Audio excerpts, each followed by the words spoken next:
കുട്ടികൾക്ക് ചുമ, ജലദോഷം, കഫക്കെട്ട്, പനി പോലുള്ള പ്രശ്നങ്ങൾ വരുന്ന സമയത്ത് പെട്ടെന്ന് തന്നെ ആശ്വാസം ലഭിക്കാൻ വേണ്ടിയിട്ട് നമുക്ക് വീട്ടിൽ തന്നെ ചെയ്യാവുന്ന വളരെ എഫക്റ്റീവ് ആയിട്ടുള്ള ചില റെമഡീസ് ആണ് ഈ വീഡിയോയിൽ ഞാൻ നിങ്ങളുമായിട്ട് ഷെയർ ചെയ്യുന്നത്. അപ്പോൾ നമുക്ക് അവ എന്തൊക്കെയാണെന്നുള്ളത് കണ്ടിട്ട് വരാം. നിച്ചൂസ്നെസ്റ്റിലെ ബേബി കെയർ സീരീസിലേക്ക് നിങ്ങൾക്ക് ഏവർക്കും ഒരിക്കൽ കൂടി സ്വാഗതം. ചാനൽ സബ്സ്ക്രൈബ് ചെയ്യാത്തവർ ഇപ്പം തന്നെ ഒന്ന് സബ്സ്ക്രൈബ് ബട്ടണിൽ പ്രസ് ചെയ്യാൻ മറക്കരുത് കേട്ടോ. നമുക്കറിയാം, ജലദോഷമുള്ള സമയത്തൊക്കെ നമുക്ക് ആവി പിടിച്ചു കഴിഞ്ഞാൽ നല്ല സുഖം ഉണ്ടാവും. അതേ എഫക്റ്റ് തന്നെയാണ് കുഞ്ഞുങ്ങൾക്ക് ഉണ്ടാവുക. പക്ഷേ കുഞ്ഞുങ്ങൾക്ക് ആവി പിടിക്കുന്നത് നമ്മൾ ആവി പിടിക്കുന്നത് പോലെ ആ സ്റ്റീമറിന്റെ അടുത്ത് പോയിരുന്ന് പുതപ്പിട്ട് മൂടിയുള്ള ആ ഒരു മെത്തേഡിലല്ല നിങ്ങൾ കുഞ്ഞുങ്ങളെ ആവി പിടിപ്പിക്കേണ്ടത്. തീരെ ചെറിയ കുഞ്ഞുങ്ങളെ ആവി പിടിപ്പിക്കാനായിട്ട് പനിക്കൂർക്ക ഇല, തുളസി ഇല, ആടലോടകത്തിന്റെ ഇല, ഇത് മൂന്നും ഇട്ടിട്ട് വെള്ളം നന്നായി തിളപ്പിക്കുക. ഈ വെള്ളം കൊണ്ടാണ് ആവി പിടിക്കേണ്ടത്.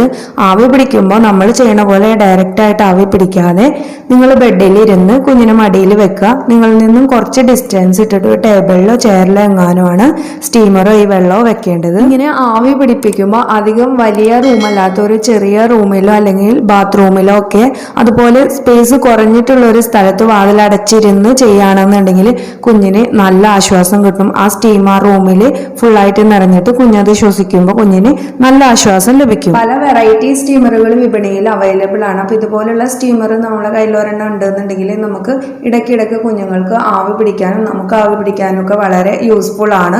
എപ്പോഴും നമുക്ക് ഇതുപോലെ ഇലയിട്ട് തിളപ്പിച്ച് ആവി കൊള്ളാൻ കഴിഞ്ഞില്ലെങ്കിലും ജസ്റ്റ് പ്ലെയിൻ വാട്ടർ ഉപയോഗിച്ചിട്ട് ഇതുപോലെ ഒന്ന് ആവി കൊള്ളാണെന്നുണ്ടെങ്കിൽ തന്നെ നല്ല ആശ്വാസം ഉണ്ടാവും. വളരെ എഫക്റ്റീവ് ആയിട്ടുള്ള മറ്റൊരു ഹോം റെമഡി, അത് അജ്വൈൻ ഉപയോഗിച്ചിട്ടാണ്, അഥവാ അയമോദകം ഉപയോഗിച്ചിട്ടുള്ളതാണ്.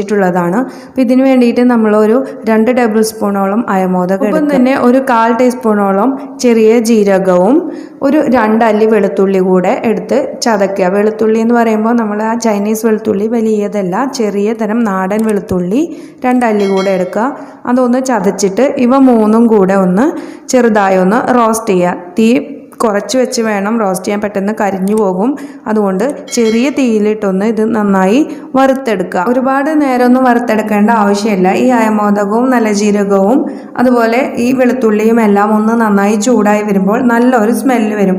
ആ സമയത്ത് നമുക്ക് ഫ്ലെയിം ഓഫ് ചെയ്ത് വൃത്തിയുള്ള ഒരു വെള്ള കോട്ടൺ തുണിയിലേക്ക് ഇത് മാറ്റിയിട്ട് ഒരു കിഴി പോലെ കെട്ടാവുന്നതാണ്. ഒരു ചെറിയ പീസ് തുണിയിലേക്ക് ഇത് ജസ്റ്റ് ഒന്ന് ഇട്ടിട്ട് ഒരു കിഴി പോലെ കെട്ടിയെടുക്കുക. എന്നിട്ട് ഈ കിഴി ഒന്ന് അല്പം ചൂടാറിയതിന് ശേഷം, നന്നായി ചൂടാറണ്ട, ഒരല്പം ചൂടാറിയതിന് ശേഷം കുഞ്ഞുങ്ങളുടെ മൂക്കിൽ നിന്ന് കുറച്ച് ഡിസ്റ്റൻസ് ഇട്ടിട്ട് ഈ കിഴി പിടിച്ചു കൊടുക്കുക. അപ്പോൾ അവർ ശ്വസിക്കുമ്പോൾ ഈ സ്മെല്ല് അവർക്ക് മൂക്കിലൂടെ കയറിക്കോളും.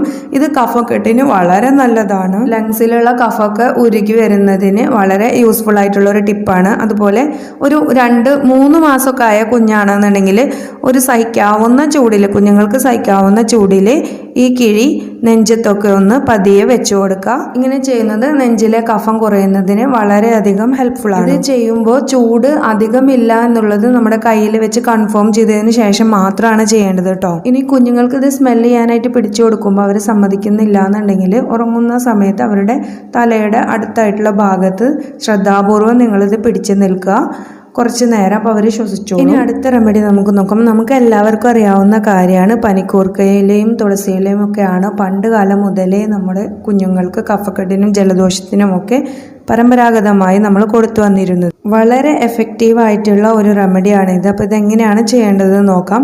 ആദ്യം നമുക്കൊരു പാത്രത്തിൽ കുറച്ച് വെള്ളം വെച്ചിട്ട് ഇതുപോലെ ഒരു അരിപ്പ പാത്രം അതിന് മുകളിലേക്ക് വെക്കുക. അരിപ്പ പാത്രത്തിലേക്ക് ഒരു ചെറിയ പാത്രം വെച്ച് അതിലാണ് പനിക്കൂർക്ക ഇലയും തുളസി ഇലയും ആടലോടകത്തിൻ്റെ ഇലയും ചെറുതാക്കിയിട്ട് ഇതിലിട്ട് കൊടുത്തിട്ടുള്ളത്. അപ്പോൾ ആ നീര് ഫുള്ളായിട്ട് നമുക്ക് ആ പാത്രത്തിലേക്ക് ലഭിക്കും. ഇനി ഇത് നമുക്കൊരു ലിഡ് വെച്ചിട്ട് കവർ ചെയ്യാം.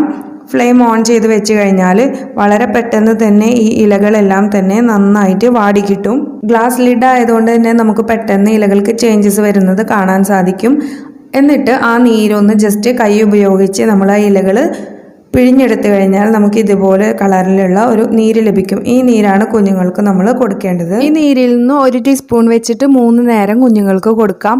ഇനിയിപ്പോൾ 5 മാസമൊക്കെ ആയ കുഞ്ഞുങ്ങളാണ് തീരെ കുടിക്കാൻ സമ്മതിക്കുന്നില്ല എന്നുണ്ടെങ്കിൽ നിങ്ങൾക്ക് ഇതിലേക്ക് അല്പം പനങ്കൽക്കണ്ടം കുറച്ച് വെള്ളത്തിൽ മെൽറ്റ് ചെയ്തെടുത്തതിന് ശേഷം അരിക്കുക. എന്നിട്ട് ഇതിലേക്ക് ചേർത്ത് കൊടുത്തിട്ട് നിങ്ങൾക്ക് കുഞ്ഞുങ്ങൾക്ക് കൊടുക്കാം. കുട്ടികൾക്ക് പനങ്കൽക്കണ്ടം കൊടുക്കുമ്പോൾ നിങ്ങൾ അത് നന്നായി വെള്ളത്തിൽ അലിയിച്ചെടുത്ത് അരിച്ച് കൊടുക്കുന്നതാണ് ഏറ്റവും നല്ലത്. കുഞ്ഞുങ്ങൾക്ക് ഈ നീര് കൊടുക്കുമ്പോൾ പലരും ചോദിക്കാറുള്ള ഒരു ചോദ്യമാണ് കുഞ്ഞുങ്ങൾക്ക് 6 മാസത്തിന് മുമ്പ് തന്നെ ഇതൊക്കെ കൊടുക്കാൻ പറ്റുമോ എന്നുള്ളത്. പ്രസവിച്ചതിൻ്റെ അന്ന് മുതൽ കുഞ്ഞുങ്ങൾക്ക് എന്ത് അസുഖം വന്നാലും നമ്മൾ ഇംഗ്ലീഷ് മെഡിസിൻസ് ആണ് നമ്മൾ ആശ്രയിക്കാറുള്ളത്. കാലങ്ങളായി നമ്മുടെ നാട്ടിൽ ഉപയോഗിക്കാറുള്ള തികച്ചും പ്രകൃതിദത്തമായിട്ടുള്ള പാർശ്വഫലങ്ങൾ ഒന്നും തന്നെ ഇല്ലാത്ത വളരെ എഫക്റ്റീവായിട്ടുള്ള നല്ലൊരു മെഡിസിനാണിത്. അപ്പോൾ നിങ്ങൾക്ക് കുഞ്ഞുങ്ങൾക്ക് ഇത് ധൈര്യമായിട്ട് കൊടുക്കാം. പിന്നെ നിങ്ങൾ ശ്രദ്ധിക്കേണ്ട കാര്യം, കുഞ്ഞുങ്ങൾക്ക് മൂക്കടഞ്ഞു കഴിഞ്ഞാൽ കുഞ്ഞുങ്ങൾ ഒരിക്കലും പാല് കുടിക്കില്ല. പാല് കുടിക്കാനായിട്ട് ശ്രമിക്കുമ്പോഴേക്കും കുഞ്ഞ് അവിടെ നിന്നും വിട്ട് കരയുന്നതായിട്ടുള്ളൊരു സിറ്റുവേഷൻ ഉണ്ടാകാറുണ്ട്. അത് കുഞ്ഞുങ്ങൾക്ക് പാല് വേണ്ടാത്തതുകൊണ്ടല്ല, അവർക്കത് കുടിക്കാനായിട്ട് മൂക്കടപ്പ് കാരണം കഴിയാത്തതുകൊണ്ടാണ്. അപ്പോൾ നിങ്ങൾ എന്ത് ചെയ്യണമെന്ന് വെച്ചാൽ പാല് കൊടുക്കുന്നതിൻ്റെ ഒരു 10 മിനിറ്റ് മുമ്പ് മൂക്കിലേക്ക് സലൈൻ ഡ്രോപ്സ് ഒറ്റിച്ചു കൊടുക്കുക. ഈ ഒരു നെയ്സൽ ഡ്രോപ്പ് നിങ്ങളെപ്പോഴും സ്റ്റോക്ക് ചെയ്യേണ്ട ഒന്നാണ്. ചെറിയ കുഞ്ഞുങ്ങളുള്ളവർക്ക് വളരെ അത്യാവശ്യമായിട്ടുള്ള ഒന്നാണ്. ഇത് വാങ്ങുമ്പോൾ ശ്രദ്ധിക്കേണ്ടത്, നിങ്ങൾ ഒരിക്കൽ പൊട്ടിച്ചു കഴിഞ്ഞാൽ 1 മാസത്തിനുള്ളിൽ ഇത് ഉപയോഗിക്കണം. ഒരു എമർജൻസി സിറ്റുവേഷനിൽ നിങ്ങളുടെ കയ്യിൽ ഇതുപോലെ സലൈൻ ഡ്രോപ്സ് ഇല്ലാന്നുണ്ടെങ്കിൽ നിങ്ങൾക്ക് ഹോം മെയ്ഡ് ആയിട്ട് അത് ഉണ്ടാക്കാവുന്നതാണ്. ഇതിനായിട്ട് 1 കപ്പ് വെള്ളം നന്നായി തിളപ്പിക്കുക. തിളച്ചു വരുമ്പോൾ അതിലേക്ക് 1/2 ടീസ്പൂൺ ഉപ്പിട്ട് കൊടുക്കുക. എന്നിട്ട് നന്നായി മിക്സ് ചെയ്തിട്ട് മൂടി വെക്കുക. തണുത്തതിന് ശേഷം ഇത് അരിച്ചെടുത്ത് ഒരു ബോട്ടിലാക്കിയിട്ട് നിങ്ങൾക്ക് ഉപയോഗിക്കാം. ഇങ്ങനെ നിങ്ങൾ ഉണ്ടാക്കി ഉപയോഗിക്കുമ്പോൾ നിങ്ങളുടെ കൈകളും പാത്രങ്ങളും എല്ലാം ഹൈജീനിക് ആണ് എന്നുള്ളത് ഉറപ്പുവരുത്തേണ്ടതുണ്ട്. മാത്രമല്ല, ഇങ്ങനെ ഉണ്ടാക്കി ഉപയോഗിക്കുന്നത് 1 ദിവസത്തിൽ കൂടുതലായിട്ട് നിങ്ങൾ ഉപയോഗിക്കേണ്ട. അത്യാവശ്യ ഘട്ടത്തിൽ മാത്രം ഇങ്ങനെ ഉണ്ടാക്കി ഉപയോഗിക്കുക. അല്ലെങ്കിൽ ഇതുപോലൊരു നേസൽ ഡ്രോപ്പ് എപ്പോഴും കയ്യിൽ കരുതുന്നതാണ് ഏറ്റവും നല്ലത്. നേസൽ ഡ്രോപ്സ് ഒഴിച്ച് ഒരു 5 മിനിറ്റ് ആകുമ്പോഴേക്കും കുഞ്ഞിൻ്റെ കട്ടി പിടിച്ചിട്ടുള്ള മ്യൂക്കസ് എല്ലാം തിന്നായി വരും. അപ്പോൾ നമുക്ക് ഇതുപോലെയുള്ള ഒരു ബൾബ് സിറിഞ്ച് ഉപയോഗിച്ചിട്ട് മ്യൂക്കസ് എല്ലാം വളരെ ഈസി ആയിട്ട് നമുക്ക് മാറ്റാൻ സാധിക്കും. നേരിയ ഒരു പ്രഷറ് മാത്രമാണ് ഇത് ഉപയോഗിക്കുമ്പോൾ കൊടുക്കേണ്ടത്. അപ്പം കുഞ്ഞിൻ്റെ മൂക്കിൽ നിന്നും മ്യൂക്കസ് എല്ലാം ഇതിലേക്ക് കളക്ട് ചെയ്യാൻ നമുക്ക് സാധിക്കും. തീരെ ചെറിയ കുഞ്ഞുങ്ങളുള്ളവർ ഇതുപോലെ ഒരു ബൾബ് സിറിഞ്ച് വാങ്ങി വെക്കുന്നത് നമുക്ക് എപ്പോഴും യൂസ്ഫുൾ ആയിരിക്കും. ഇനി അതല്ലാതെ നിങ്ങൾ കൈ കൊണ്ട് കുഞ്ഞിൻ്റെ മൂക്ക് ശക്തിയായി പിഴിയാനോ അല്ലെങ്കിൽ അമർത്തി തുടയ്ക്കാനോ ഒന്നും ശ്രമിക്കരുത്. അതുപോലെ തന്നെ ഡ്രൈ ആയിട്ടുള്ള തുണി ഉപയോഗിച്ചിട്ട് കുഞ്ഞിൻ്റെ മൂക്ക് ക്ലീൻ ചെയ്യാനും ഒരിക്കലും ട്രൈ ചെയ്യരുത്. ഇനി തുണി ഉപയോഗിച്ചിട്ടാണ് നിങ്ങൾ ക്ലീൻ ചെയ്യണമെന്നുണ്ടെങ്കിൽ ആ തുണി നന്നായി ഒന്ന് നനച്ച് പിഴിയുക.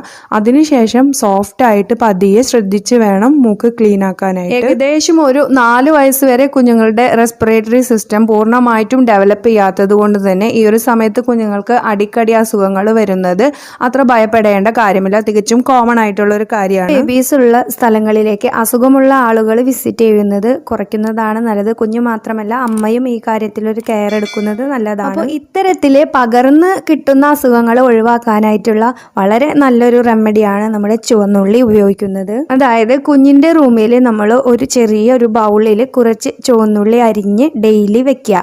ഇങ്ങനെ വെച്ച് കഴിഞ്ഞാൽ ആ ചുവന്നുള്ളിയിലേക്ക് ആ റൂമിലുള്ള എല്ലാ മോശം ബാക്ടീരിയാസിനെയും അട്രാക്റ്റ് ചെയ്യും. പിറ്റേന്ന് ഈ ഉള്ളി എടുത്ത് നിങ്ങൾ കളയാനും മറക്കരുത്. കാരണം അതിൽ ഫുള്ള് ബാക്ടീരിയാസ് ആയിരിക്കും. അങ്ങനെ ഡെയിലി നിങ്ങൾ പുതിയ ഉള്ളി ഇതുപോലെ കുറച്ച് അരിഞ്ഞ് കുഞ്ഞിൻ്റെ റൂമിൽ വെക്കുകയാണെന്നുണ്ടെങ്കിൽ കുഞ്ഞുങ്ങൾക്ക് മറ്റുള്ളവരിൽ നിന്നും പകരുന്ന അസുഖങ്ങൾ വരാതിരിക്കാനായിട്ട് അത് വളരെയധികം ഹെൽപ്പ് ചെയ്യുന്ന ഒരു ടിപ്പ്. വളരെ എഫക്റ്റീവായിട്ടുള്ള മറ്റൊരു മെത്തേഡാണ് കുഞ്ഞുങ്ങൾക്ക് ഓയിൽ മസാജ് ചെയ്യുക എന്നുള്ളത്. ഓയിൽ മസാജ് ചെയ്യുമ്പോൾ ബ്ലഡ് സർക്കുലേഷൻ കൂടുകയും കുഞ്ഞുങ്ങളുടെ ബോഡി ഹീറ്റായിട്ട് കഫം ഉരുകാനും വളരെയധികം യൂസ്ഫുൾ ആണ്. മസാജിങ്ങിന് വേണ്ടി നമ്മൾ സാധാരണ കുഞ്ഞുങ്ങൾക്ക് ഉപയോഗിക്കുന്ന വെന്ത വെളിച്ചെണ്ണ ഉപയോഗിക്കാവുന്നതാണ്. ഈ വെന്ത വെളിച്ചെണ്ണയിലേക്ക് അല്പം തുളസി ഇലയും പനിക്കൂർക്ക ഇലയും ആടലോടകത്തിൻ്റെ ഇലയും ചെറുതായി ഒന്ന് ചതച്ച് ചേർക്കുക. ഇതിലേക്ക് 2 അല്ലി വെളുത്തുള്ളി കൂടെ ചതച്ച് ചേർത്ത് നന്നായി ഒന്ന് ചൂടാക്കിയെടുക്കുക. ചൂടാക്കിയിട്ട് ചെറു ചൂടോടുകൂടി, അതായത് കുഞ്ഞുങ്ങൾക്ക് സഹിക്കാൻ പാകത്തിലുള്ള നേരിയൊരു ചൂടോടുകൂടി കുഞ്ഞിൻ്റെ നെഞ്ച്, പുറംഭാഗം, അതുപോലെ ഉള്ളംകൈ, ഉള്ളംകാല് എന്നീ സ്ഥലങ്ങളിൽ വളരെ സോഫ്റ്റായിട്ട് കുഞ്ഞുങ്ങൾക്ക് അല്പനേരം മസാജ് ചെയ്ത് കൊടുക്കുക. ഇങ്ങനെ മസാജ് ചെയ്തതിന് ശേഷം അല്പം കട്ടിയുള്ള ഡ്രസ്സ് കുഞ്ഞിന് ഇട്ട് കൊടുക്കുക. കൈകളിലും കാലുകളിലും ഒക്കെ സോക്സ് ഇട്ടിട്ട് ഒരു 1/2 മണിക്കൂർ അങ്ങനെ കിടത്തുന്നത് ബോഡി നന്നായി ഹീറ്റ് ആവുന്നതിനും കഫം നന്നായിട്ട് മെൽറ്റ് ആവുന്നതിനും വളരെ നല്ലതാണ്. ഡെയിലി 2 തവണ നിങ്ങൾ ഇങ്ങനെ മസാജ് ചെയ്തിട്ട് 1/2 മണിക്കൂറിന് ശേഷം കുഞ്ഞുങ്ങളെ കുളിപ്പിച്ച് കൊടുക്കുക. ഉറങ്ങുന്നതിന് മുമ്പായിട്ട് രാത്രി ഇങ്ങനെ ചെയ്യുകയാണെന്നുണ്ടെങ്കിൽ കുഞ്ഞുങ്ങൾക്ക് നല്ല ഉറക്കവും കിട്ടും. കഫശല്യത്തിന് നല്ല ആശ്വാസവും ലഭിക്കും. ആദ്യമായിട്ട് ഇങ്ങനെ കുഞ്ഞിന് മസാജ് ചെയ്ത് കൊടുത്തു കഴിഞ്ഞാൽ പിറ്റേ ദിവസം മുതൽ കുഞ്ഞിന് ജലദോഷം നന്നായി കൂടിയതുപോലെ തോന്നും. അത് പേടിക്കേണ്ടതില്ല. കട്ടി പിടിച്ചിരിക്കുന്ന കഫമെല്ലാം ഉരുകി പുറത്തു പോകുന്നതാണ്. അത് വളരെ നല്ല ഒരു സൈനാണ്. സെയിം മെത്തേഡിൽ കുഞ്ഞിന് മസാജ് ചെയ്യാനായിട്ട് മസ്റ്റാർഡ് ഓയിൽ അഥവാ കടുകെണ്ണ ഉപയോഗിച്ചിട്ടും മസാജ് ചെയ്യാം.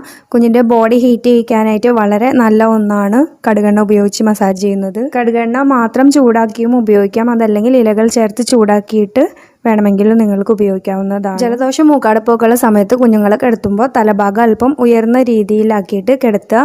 അതല്ലാന്നുണ്ടെങ്കിൽ ഒരു തലയിണമേൽ സൈഡ് ചെരിഞ്ഞ് കിടത്തുന്നതും കുഞ്ഞുങ്ങൾക്ക് ശ്വാസം വലിക്കുമ്പോഴുണ്ടാകുന്ന ബുദ്ധിമുട്ട് മൂലം ഉറക്കം തടസ്സപ്പെടുത്തുന്നതിൽ നിന്ന് ആശ്വാസം ലഭിക്കാനായിട്ട് വളരെ നല്ലതാണ്. കുഞ്ഞും നിങ്ങൾ ഉപയോഗിക്കുന്ന റൂമും വസ്ത്രങ്ങളും എല്ലാം വളരെ ഹൈജീനിക് ആൻഡ് നീറ്റ് ആയിരിക്കണം. പൊടിപടലങ്ങളിൽ നിന്ന് പൂർണ്ണമായിട്ട് വിട്ടുനിൽക്കുന്നത് ഇത്തരം അസുഖങ്ങളെ പ്രതിരോധിക്കാനായിട്ട് വളരെ അത്യാവശ്യമാണ്. കഫക്കെട്ടിനോടൊപ്പം പനിയുണ്ടെങ്കിൽ ടെമ്പറേച്ചർ 100 ഡിഗ്രിക്ക് മുകളിലായിട്ട് പോകുന്നുണ്ടോ എന്നുള്ളത് ചെക്ക് ചെയ്യണം. ഇതിനോടൊപ്പം അമിതമായ ഛർദിയും ക്ഷീണവും വയറിളക്കവും ഒക്കെ കുഞ്ഞിന് കാണപ്പെടുകയാണെന്നുണ്ടെങ്കിൽ നിങ്ങൾ ഇമ്മീഡിയറ്റ് ആയിട്ട് ഡോക്ടറെ കൺസൾട്ട് ചെയ്യണം. ജലദോഷവും കഫക്കെട്ടും ഒക്കെ സ്റ്റാർട്ട് ചെയ്യുന്ന സമയത്ത് മാത്രമല്ല, ഇതൊന്നും ഇല്ലാത്ത സമയത്തും കുഞ്ഞുങ്ങൾക്ക് ഇടയ്ക്കിടയ്ക്ക് ഈ പനിക്കൂർക്കയുടെയും തുളസി ഇലയുടെയും ഒക്കെ നീര് കൊടുക്കുന്നത് വളരെ നല്ലതാണ്.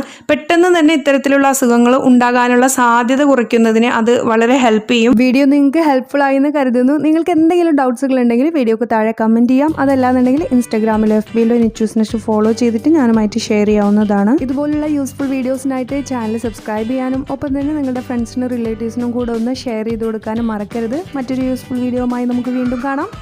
Till then take care. അസ്സലാമു അലൈക്കും വറഹ്മത്തുള്ളാഹി വബറകാതുഹു.